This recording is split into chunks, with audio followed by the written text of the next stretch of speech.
সড়কেই চলছে পণ্য ওঠানামা। আশপাশের আরও লেন দখল করে পার্কিং করা হয়েছে বাস, মাইক্রোবাস, ট্রাক। এ কারণে এক লেনে ঝুঁকি নিয়ে চলছে অন্য যানবাহন।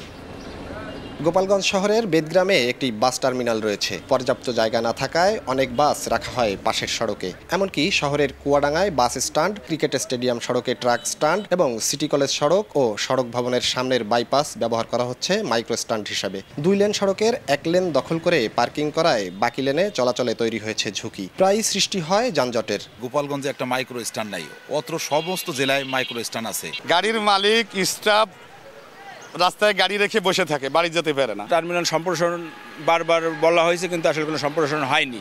শিগগিরই এ নিয়ে ব্যবস্থা নেওয়ার আশ্বাস জেলা প্রশাসকের। প্রকল্পের যে অর্থ সেটা প্রয়োজন এবং বাস্তবায়নের ক্ষেত্রে লোকাল যারা আছেন তাদের সকলের সহযোগিতা দরকার। পরিবহন মালিক সমিতির তথ্যমতে গোপালগঞ্জ জেলা থেকে বিভিন্ন রুটে যাত্রী পরিবহনের জন্য 3 শতাধিক বাস ও 3 শতাধিক মাইক্রোবাস এবং পণ্য পরিবহনের জন্য 3 শতাধিক ট্রাক রয়েছে। জয়ন্ত শিরালী, সময় সংবাদ, গোপালগঞ্জ।